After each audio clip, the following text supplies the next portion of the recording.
பாட்டுடனும் முன்னெடுக்கின்ற நல்லெண்ண நடவடிக்கைகள் ஊடாக இந்த சமாதான நடவடிக்கைகள் மேல்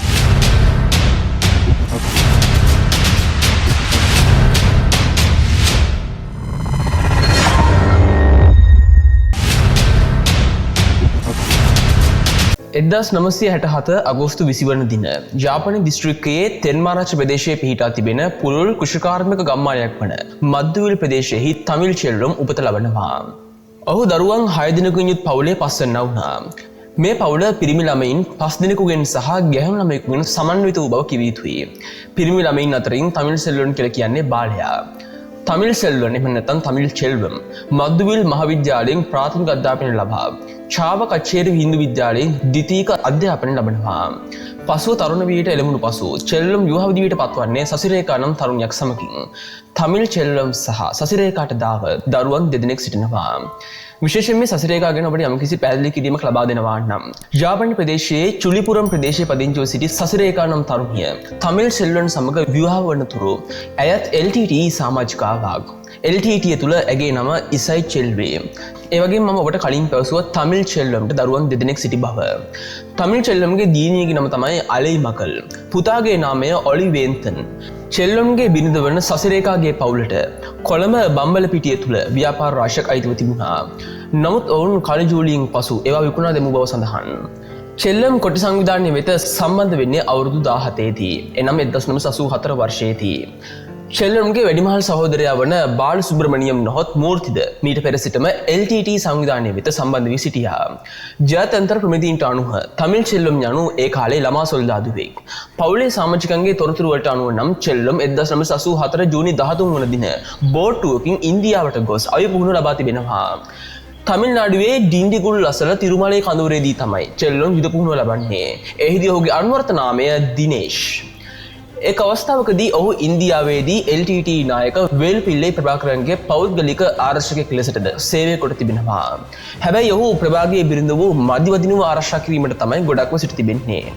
මේ කාලයේදී මධ්‍යවදින සමග මොහු කෝවෙල් රසකට ගොස් තිබුණා. ඒ වගේම ඇය සමගින්ම චෙල්ලම් දෙවියන් වැඳ තිබෙනවා.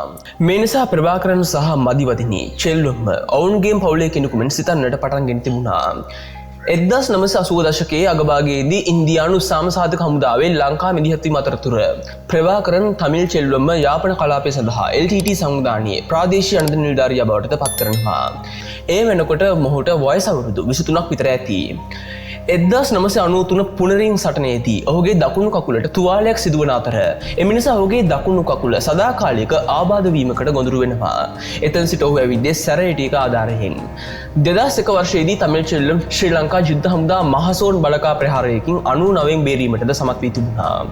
තමිල් චෙල්ලම්ගේ කකුලේ ආබාධයෙන් නිසා ඔහුට තවදුරටත් සටන් භූමිය තුළ රාජකාරී කරන්නට හැකි වුණේ නැහැ. 1994 වර්ෂයේදී LTTE දේශපාලන කොමසාරිස් ලෙස තමිල් චෙල්ලුම පත් කරනවා. ඔහු LTTE ජාත්‍යන්තර මුහුණුවර බවට පත්වෙමින් නොයෙකුත් රටවල් සමග සාකච්ඡා කරා. ජිනීවා සමසාකච්ඡා අතරතුර LTTE නියෝජිත කණ්ඩායමට නායකත්ව දෙන්නේද මොහුයි. 2007 වර්ෂයේදී ඔහු නැවතත් සටන් පැතිකඩ සඳහා සම්බන්ධ වෙමින් පුනරින් ආරක්ෂක කටයුතු බාර පත් කරනවා. ඔහුට එකල පුනරින් යනුව ගොඩක්ම හුරු පුරුදු ප්‍රදේශයක් බව කිව යුතුයි. මම කලනුත් කිව්වා වගේ තමිල් චෙල්ලම්ම ප්‍රභාකරන්ගේ හිතට ගොඩක්ම වදින්නේ. චෙල්ලම් ඔහුගේ බිරිඳ මධ්‍යවදිනව ආරක්ෂා කිරීම සඳහා බොඩිගාඩ් කෙනෙක් ලෙස සේවය කරන්නට පටන් ගත දවසේ ඉඳන් 1987 වර්ෂයේ ජනවාරි 5 වන දින ප්‍රභාකරන් ඉන්දියාවේ සිට ජාපනයට රහසිගතව සංක්‍රමණය වුණා. එහිදී ඔහු සමග විශ්වාසවන්ත ආරක්ෂකයන් 3 දෙනෙක් සිටියා. ඔවුන්ගේ නම් තමයි ඉම්රාන්, පාණ්ඩියන් සහ දිනේෂ් එනම් තමිල් චෙල්ලම්. ප්‍රභාකරන් ඔහු 1987 ඔක්තෝබර් මාසයේදී තෙන්මරච්ච ප්‍රදේශයේ කොටි අනධ නිලධාරියා බවට පත් කරනවා. නමුත් ප්‍රභාකරන් ළඟින්ම මොහු සේවය කළ නිසා අනිකුත් කොටි කාඩරුවරු චෙල්ලම් සමග සිටී තමත් හොඳ හිතකින් නෙමෙයි. මොහු අණ ලබා දුන් සටන් අතරට පුනරින් සටන, ජාල් දෙවී මෙහෙයුම, සහ සිලා වතුරේ, කරේ නගර සහ තෂන් කාඩු ප්‍රහාරය හඳුන්වා දෙන්න පුළුවන්. පුනරින් ප්‍රහාරයේදී මම කලින් කිව්වා වගේම ඔහුගේ දකුණු කකුලට තුවාල වෙන නිසා මෙතෙන් පටන් මොහු හමුදා අංශ වෙනුවෙන් සේවය කරන්නේ නැහැ. හරියට මම මේ ටික කියන්න ඕනේ කොටි සංවිධානයේ සමග චෙල්ලම්ගේ භූමිකාව කියන කොටසට. නමුත් මට අවශ්‍ය වුණා ප්‍රභාකරන් සමග තමිල් චෙල්ලම්ගේ සම්බන්ධය ගැන ඔබට යම්කිසි පුළුල් විස්තරයක් යටතේ පැහැදිලි කරන්න. ශ්‍රී ලංකා ගුවන් හමුදාවේ බංකර් බස්ටර් ගුවන් මෙහෙයුම ශ්‍රී ලංකා ගුවන් හමුදාවට සිව්වන ඊළාම් යුද්ධයේදී LTT ගුවන් කොටින්ටද මුහුණ දීමට සිදු වුණා. ඒ සඳහා නවීන ගුවන් යානා මෙන්ම ප්‍රහාරක හැකියාවෙන්ද ගුවන් හමුදාව සන්නද්ධ වුණා. මේ සාර්ථක ගුවන් ප්‍රහාරයකට එයා මාර්ෂල් රොසාන් ගුණතිලක මහතා විසින් අනුදුන් ශ්‍රී ලංකා ගුවන් හමුදාවට ආඩම්බර මොහොතක් බවට පත් වුණා. සත කිහිපයකට පෙර 2007 ඔක්තෝබර් 22 වන දින අනුරාධපුරයේ සාලියපුර ගුවන් හමුදා කඳවුරට LTT කළුකොටි කණ්ඩායමක් විසින් එල්ල කළ ප්‍රහාරය මේ වීඩියෝ එක බලන ඔබ සමහරකට මතක ඇති. එහිදී ගුවන් හමුදා නිලධාරීන් කිහිප දෙනෙකු සහ ප්‍රහාරය එල්ල කිරීමට පැමිණි LTT ත්‍රස්තවාදීන් රැසක් මරණයට පත් වුණා. ඒ ප්‍රහාරයෙන් ගුවන් යානා 20ක් පමණ විනාශ වූ බව සඳහන්. ඒ ශ්‍රී ලංකා ගුවන් හමුදාවට අඳුරු දිනයක් වූ බව මෙහිදී කිව යුතුයි. නමුත් ශ්‍රී ලංකා ගුවන් හමුදාව දින 11කින් ඒක කරවපු උන්ට ආපසු ප්‍රතිප්‍රහාර එල්ල කරා. සාලියපුර ප්‍රහාරයට වන්දි ගෙවන්න තමිල් චෙල්ලම්ට සූදානම් වන ලෙසට එදා සොබාදහම් පවා ඔහුට නියෝග කර තිබුණා. ගුවන් හමුදාව මේ ඉහළ පෙළේ කොටියා සාර්ථකව ඉලක්ක කර ගනිමින් ජනතාවගේ ඇස් හමුවේ විශාල ගුවන් බෝම ප්‍රහාරයක් එල්ල කොට මරා දමනවා. 2007 වර්ෂයේ නොවැම්බර් 2 වන දින තිරුවයියරු ප්‍රදේශයේ වෙත එල්ල වූ බෝම ප්‍රහාරයෙන් තමිල් චෙල්ලම් සමගින් තවත් කොටි නායකින් රසක් පරලොව ගියා. මරණයට පත් වූ අනෙක් කොටියන් ලෙස මුතු කුමරු සෞන්ද්‍ර ක්‍රිෂ්ණන් හෙවත් ත්‍රස්තනායක ලුතිනල් කර්නල් අම්පුමනි, ධර්මරාජා විජය කුමාර් හෙවත් ත්‍රස්තනායක මේජර් මිකුන්තන්, කරුණානිධි වසන්ත කුමාර් හෙවත් ත්‍රස්තනායක කපිතාන් කලියරසන්, එවැගේම ත්‍රස්තනායක පංචචාරම් සජීවන් හෙවත් ලුතිනන් ආචිචේල් සහ ශ්‍රී ගයාති නාත ශර්මා හෙවත් ත්‍රස්තනායක මේජර් සෙල්ලම් යනු එලෙස මිය ගිය අනෙක් කොටි නායකින්. තමිල් චෙල්ලම් ඇතුළු අනෙක් සීලම කොටි නායකින් කනකපුරම් සුසාන භූමියේදී මිහිදන් කළ බව පැවසෙනවා. මේ සඳහා ප්‍රභාකරන්ද සහභාගී වූ බව සඳහන්. නොවැම්බර් 1 වෙනිදා පස්වරයේදී චෙල්ලම් කිලිනොචි නගරයට පැමිණ තිබුණා. කිලිනොචි යනු එදා කොටි දේශපාලන මූලස්ථානය, සාමලේකම් කාර්යාලය සහ උපාය මාර්ගික සංනිවේදන ඒකකයේ තිබූ ස්ථානය. එකල එය එක්තරා අර්ථයකින් LTT පාලන ප්‍රදේශයේ නිල නොවන අගනුවර බවටද පත්ව තිබුණා. තමිල් චෙල්ලුන්ගේ එදා අවසන් රාජකාරිය වූයේ LTT සංවේදන ඒකකයේ සිට ඔහු ශ්‍රී ලංකාවේ සහ විදේශයන්හි පුද්ගලයන් කිහිප දෙනෙකු සම්බන්ධ කර කතාබස් කිරීමයි. එදා ඔහු රැඳී සිටි බංකරය පිහිටා තිබුණේ තිරුවයියරු ප්‍රදේශයේ. නොවැම්බර් 2 අලුයම 2:30ට පමණ තිරුවයියරු ප්‍රදේශයේ පිහිටා තිබුණු ආරක්ෂිත බංකරය වෙත තමිල් චෙල්ලම් පැමිණ තිබුණා.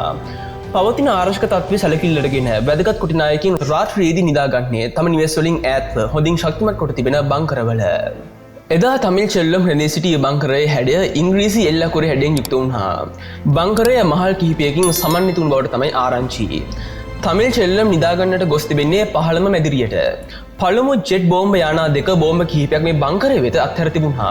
පසුව තවත් ගුවන් යානා 3ක්, මිග් යානා 2ක් සහ කෆිර් යානාවක් උදෑසන 6:20 සිට උදෑසන 6:30 දක්වා කිලිනොචි දකුණේ 155 වන සැතපුම් කණුව සහ ශාන්ත අන්තෝනි දේවස්ථාන යවට ප්‍රදේශයට බෝම්බ 9ක් හෙලා තිබුණා. මින් සිවිල් වැසියන් දෙදෙනෙකු මිය ගොස් තවත් 6 දෙනෙකු තුවාල ලැබූ බවද සඳහන්. ශ්‍රී ලංකා ගුවන් හමුදාවේ පළමු ගුවන් ප්‍රහාර වටේ ආරම්භ වුණේ බංකරයේ ප්‍රවේශයන් වෙත බෝම්බ ප්‍රහාරයක් එල්ල කිරීමයි. මේ අනුව දැවැන්ත පිපිරීමක් සිදුවීමෙන් මුළු බංකරයම කඩා වැටි සුන්බුන් ගොඩක් බවට පත් වුණා.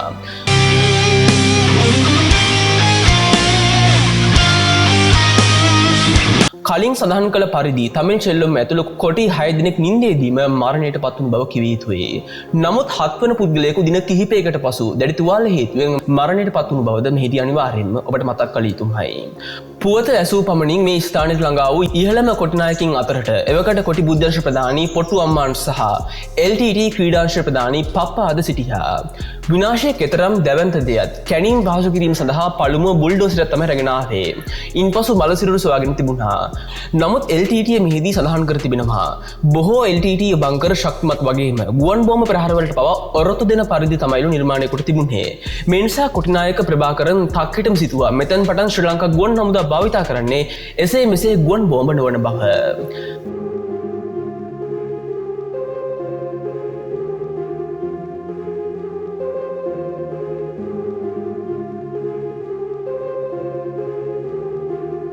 ජනාධිපති මහින්ද රාජපක්ෂගේ නායකත්වයෙන් රජය යෝධ බෝම්බයක් හෙලා සාම පරවියාවන තමිල් චෙල්ලම් මරා දැමීමෙන් සාම පියවර ප්‍රතික්ෂේප කළ බවට LTT මෙහිදී චෝදනාවක් නිකුත් කරා. වේලුපිල්ලේ ප්‍රභාකරන්ගේ ප්‍රකාශයෙන් උපුටාගත් ඉහත වාක්‍ය ඛණ්ඩවලින් පෙනී යන්නේ යෝධ බෝම්බයක් පිළිබඳ LTT දැඩි කනස්සල්ලක්. LTT නායකයාගේ ප්‍රකාශය අසාමාන්‍ය ලෙස හැඟුම්බර සහ කලබලකාරී ස්වරූපයක් ගෙන තිබුණා. ප්‍රභාකරන් දෙමළෙන් රාෂ්ට්‍ර තක්කුණ්ඩු හෙවත් යෝධ බෝම්බ ලෙස නිමු බෝම්බෙක් කුමක්ද? මේ හා සම්බන්ධ තොරතුරු LTT මාධ්‍යවල සමහර වාර්තාවන්ට අනුව තමිල් චෙල්ලුම් රැඳී සිටි බංකරය වෙත එල්ලූ බෝම්බ මාක් 84 හෝ MK84 ලෙස හැඳින්වෙන ඇමරිකානු බෝම්බ වර්ගයක්. මාක් 84 බෝම්බයේ බර රාතල් 2000ක්, ඒ කියන්නේ කිලෝග්‍රෑම් 908ක්. මේ බෝම්බය තුළ ට්‍රයිටෝනල් අධි පුපුරුණ ද්‍රව්‍ය රාතල් 945ක්, ඒ කියන්නේ කිලෝග්‍රෑම් 429කින් පුරවා ඇති විධිමත් වාර්ණයේ ආවරණයකින් සමන්විත ගොඩක්ම ප්‍රබල බෝම්බයක්.